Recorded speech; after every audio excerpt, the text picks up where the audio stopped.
guys, welcome back to my channel. Welcome to another reading vlog. Woo! I'm currently going to an Orioles baseball game, so I'm casually driving. Nope, JK. Kind of rushing to Dylan's house because everyone else is gonna be leaving soon. Besides the point, you can't even see me. Wow, okay. Welcome to today's video. With that being said, we're just gonna be doing a realistic reading vlog. I have not read anything today. I've frankly just been in an odd little slump, so hopefully I'll be able to read just a little bit tonight, and we'll see about tomorrow, but that's my update right now. I won't be able to do reading until tonight, but I also have to do some homework, so we shall see where this all goes.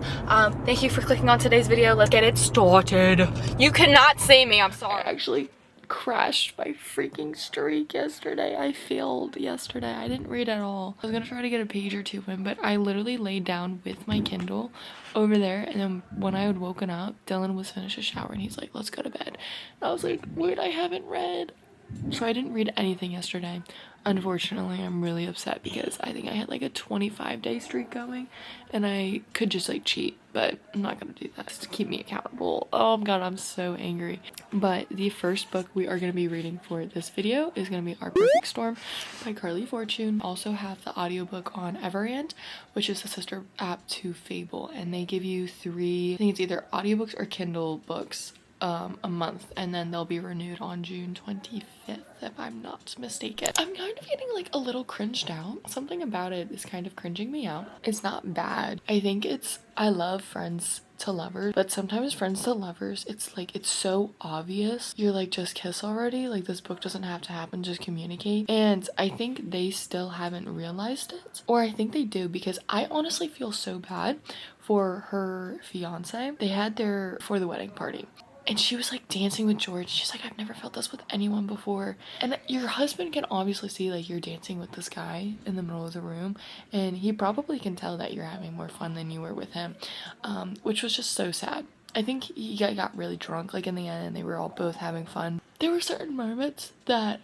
it just looked like she lit up when George came into the room. And of course her fiance is gonna see that, so I kind of feel bad for him. I think that's the reason he left her, is because he realized that she doesn't actually truly love him. She loves George.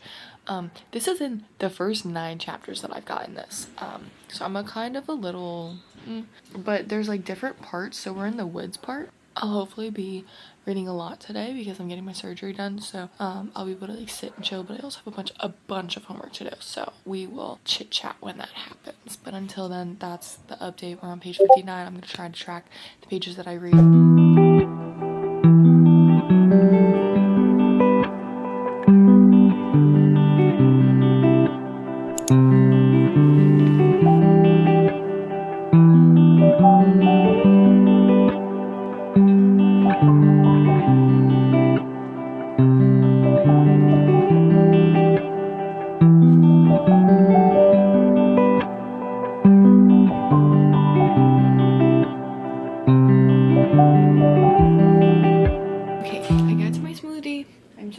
To eat it.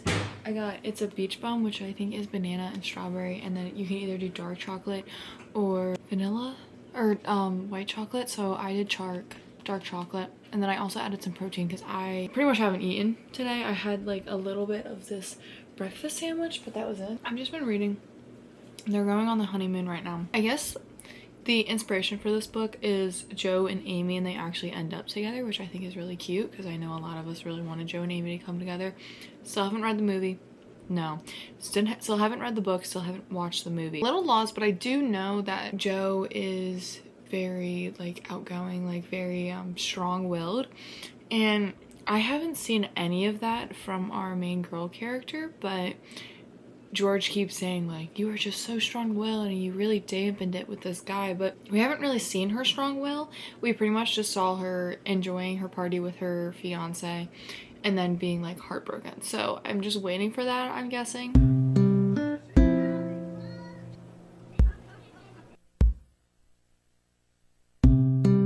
George's, what's it like, the signs of love is definitely just doing something for people. I love it.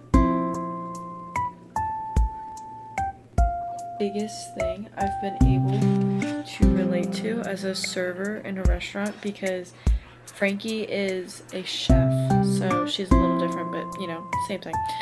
Not really. I don't work weekends anymore or wake sweating from a dream in which I can never keep up with the orders pouring into the kitchen. Do you know how many server nightmares I get every single weekend after my double on Saturday, and they're all filled with like baseball teams or like overwhelming 8+ tables that I have to get to, and somehow I can't get to any of them? Oh my gosh, guys, there was this one time I literally remember, like, I had this table and the kid wanted orange slices. I didn't give him orange slices because with that you have to, like, we have oranges and we usually go to the bar, that's like the garnish we do, but I was gonna get him like a plate of that. I went to bed and I literally woke up in the middle of the night panicking, and I was like, oh my god, I forgot his oranges. I was freaking out. It was honestly so funny, but like, example 1. All right, I'm starting to eat this book up. George says, because she thinks she had scared her husband away because of the fight, and it just really showed like who she is. And he says and she's like, well, he saw the ugly parts and ran, and it was like her true self. He says, there are no ugly parts. Some of them are louder than others. Some might be vicious when provoked. His eyes rolled into mine. But they're all you. They're all worthy of love. Also, George just beat up a guy named Dylan, and I could only think about my Pookie. Good morning, everyone. Today is Wednesday. I literally fell asleep on accident at like 12ish, I think, or around like 11ish. And then I woke up at 6. Like, my TV was still on, my candle was on. But anyways, it's 9:38. It's Wednesday. We're on the 3rd day for this video, which is actually insane because I haven't read what I wanted to read this week. So that kind of stinks. I'm gonna try to finish Our Perfect Storm, which I don't have too much left on. So yesterday, for Tuesday, I started on page 59. I ended on 132. My goal was to do 100 pages, but I accidentally fell asleep. So I read 73 pages of 34% in. So I can definitely get over halfway today. Maybe I'll be able to finish the book. That would be literally so in love. They are so in love. Okay, this server was like, oh, well, how'd you guys get married? Because I'm getting married soon. And George just said this like most romantic thing of how like when they had their like childhood wedding, he made it like when they were 30s pretty much, and like switched the narrative, and it was so freaking adorable. And then now he's saying, I missed you. I say because he should hear it out loud. I've been missing you for such a long time, but especially this past year. You're my favorite person, George says, and I've missed you like a rib I supply, more like an internal organ. Same. If y'all just don't get together already, I'm trying to find the one. He's right there.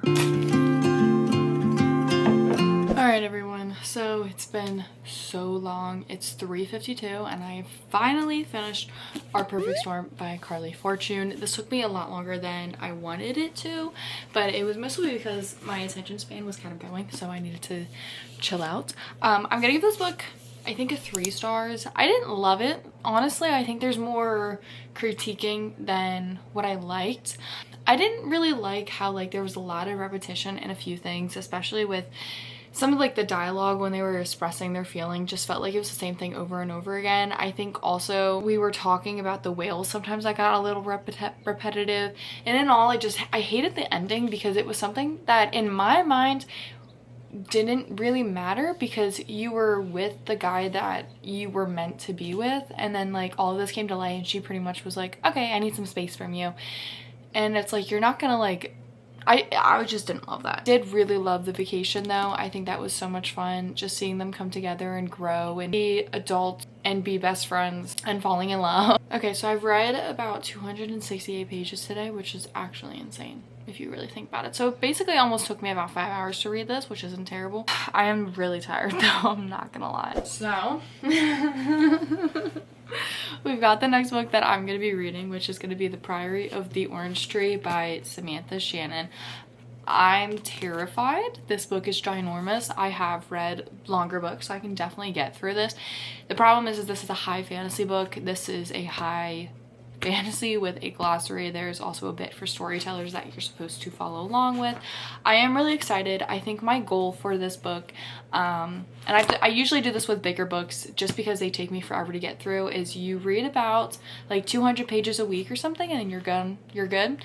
So if I do that, I could probably finish this in about 4 weeks, or I could do it a little bit sooner. I've heard the first 200 pages are pretty much the ones that like take you a bit to get into. I think I'm gonna watch Allie's reading vlog on this because I'm terrified for this. I do want to get the audiobook of Dolly All the Time by Annabelle Monaghan, because when you have Everand, you get 3 audiobook Kindle books per month, and I think I have 2 left. It sucks though because I got the audiobook for Our Perfect Storm, but I didn't really use it. But I think with Dolly All the Time, I could definitely start it, just because I have a feeling the Priory of the Orange Trees kind of put me like in a little bit of a slump. Let's start this book. I've said I'm gonna read it. I'm going to read it. All of y'all are so excited for it, so watch me at least get through maybe like the first 20% of this book. Where is even? That's about 200 right there. Not even, okay. Let's start before I start crying.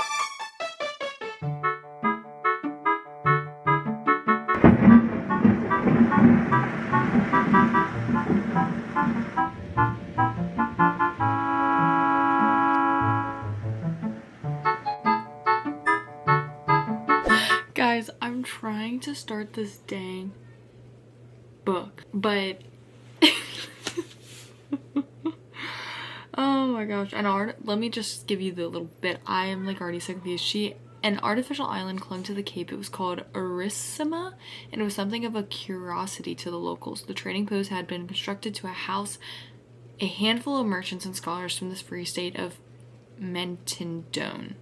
Along with the Lacustrin, who were on the other side of the cape, the Ment alone had been granted permission to continue trading in Siki after the island had been closed to the world. Arissima. That's where she would take the outsider. What did I just read? Okay, I'll figure it out. First chapter done. 11 pages in. Starting somewhere.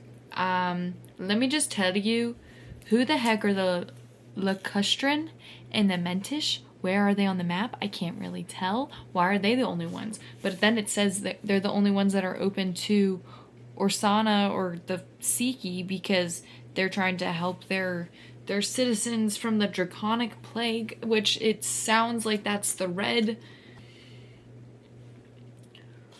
what's it called? The red fever. The red sickness. Is that the same thing as the draconic plague? The book is so big, but like the text is so tiny. It's kind of annoying. All right, we're on chapter 2. We go to the west now. Now to learn a bunch of other stuff that I have no idea what I'm reading about, but we started somewhere. Sabran? Sabran?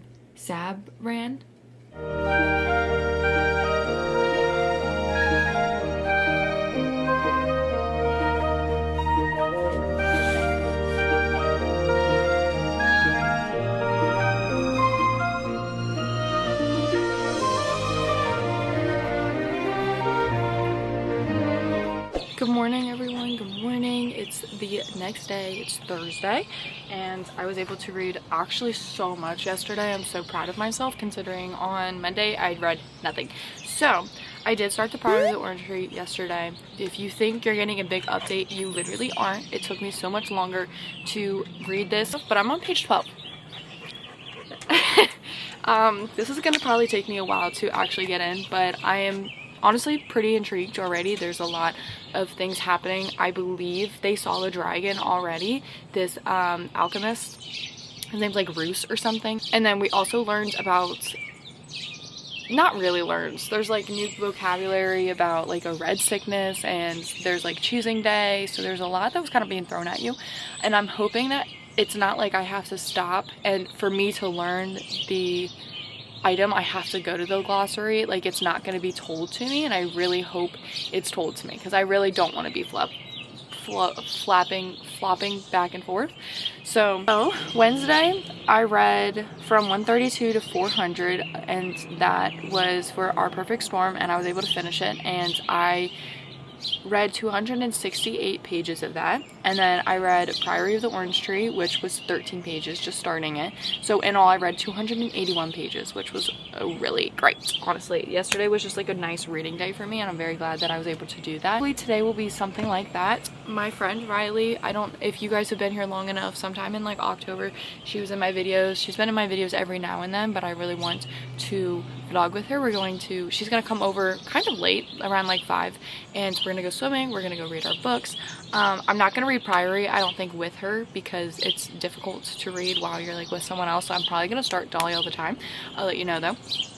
And I also got the audiobook so that when I'm driving tomorrow, I can listen to it. But for the Priory of the Orange Tree, I'm going to try to read a little bit every single day so that I get really caught up and it's like constantly going in my brain.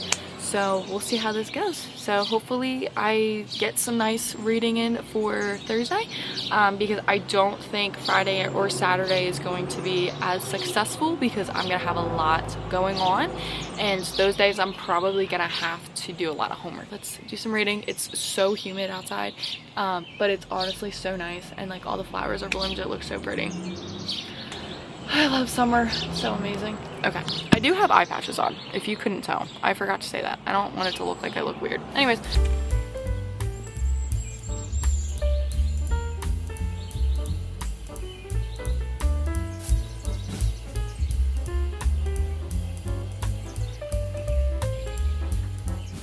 What? Oh, okay, so it sounds like the nameless one is the overlord of Wyvern. I believe Wyvern have 2 legs and the dragons have 4, if I'm not mistaken. They're just the oldest of them.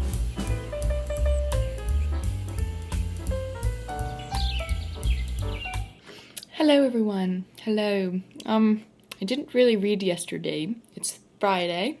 Yesterday was Thursday, you know, that's how the weeks work. Yeah, I didn't read a lot. I had a lot going on yesterday. A lot of swimming. It was so much fun, honestly. But I didn't get to read, unfortunately. But I was able to get a little, like, 1% into every single book that I read. So, yesterday, let's talk about what I read. So, I have actually one of the books with me right now. So, I did start A Dolly All the Time by Annabelle Monaghan. I'm so excited to start this. I've heard amazing things about this author and how she portrays, like, single mothers. And this is about Dolly. She pretty much, so far all we know is that she moves back home to help her father because his house kind of burnt down. Well, her father and her brother Charlie. I don't know if Charlie is disabled, but something kind of portrayed maybe something about that. I'm not sure. But she came back home to pretty much take care of them, make sure that they have like a home and make sure everything is like put in place, and then she'll go back home.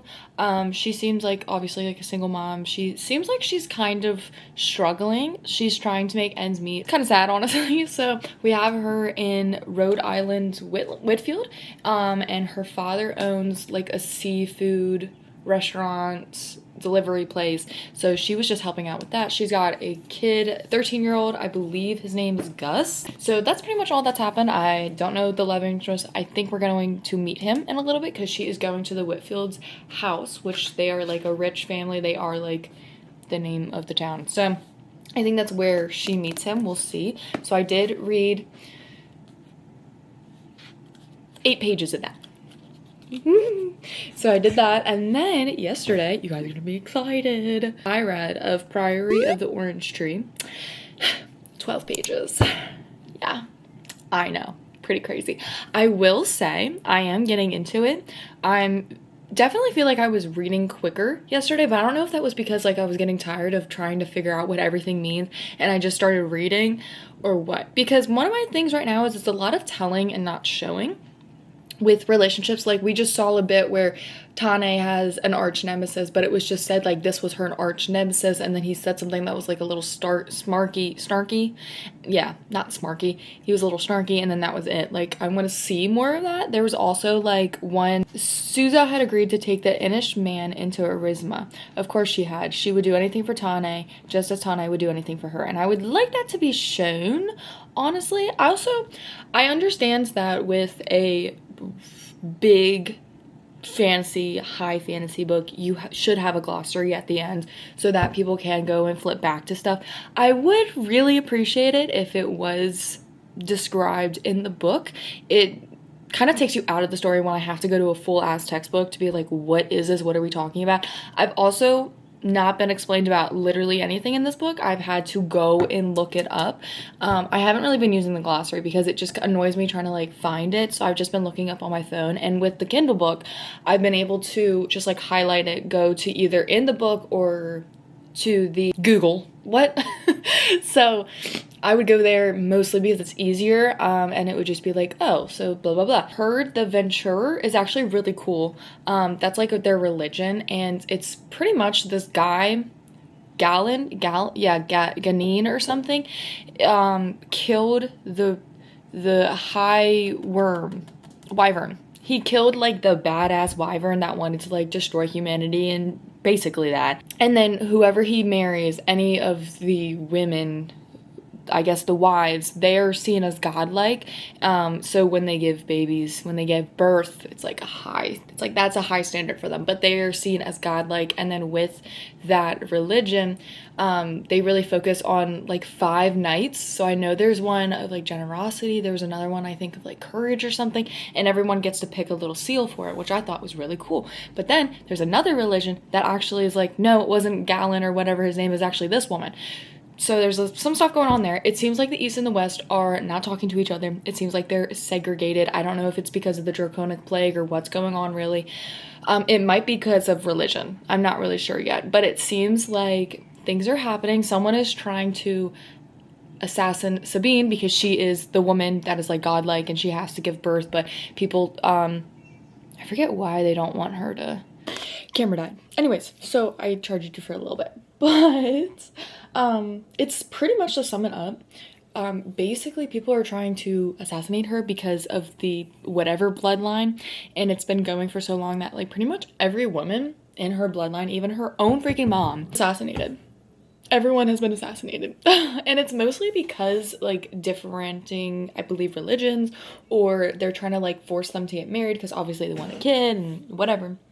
That's happening. I also forgot that the women in the bloodline not only are like godlike, but it's believed that they're the reason that the Nameless One hasn't come back. It's so badass. I literally love it. So the Nameless One is like the evil wyvern that's trying to like destroy humanity, basically. Don't ask me the name of anything, okay? I know that so far the 3 main, which is Tane, I believe Sabine, and then Ied. Oh, and then we learned that the outcaster that is in the West, I believe, the West, is actually from, wait, no. The one that's the outcaster from the East is actually from the West, and he ran away, and this girl, like, really misses him. So I was shocked. I totally could have missed that if I didn't look up his name. Like, that's, it's a little confusing. Like, I don't get why names have to be 3 syllables, and then, like, they can't just be John. It can't be Marco. It can't, you know, like, it can't just be, like, Jeff. This is so hard. Everything's like, Sir Counts of blah, blah, blah, of Basquiat, and I'm like, what are you saying right now? It is definitely hard. So I hope that I'm able to, in all, understand this book and not, you know, miss everything. So hopefully this all works out. But we're going to start reading. So in all, I read 20 pages yesterday. I have to travel today. Yes, tomorrow I'm going to be all day in New York. So hopefully I'll get a little bit of reading in because I still want to keep my Fable going.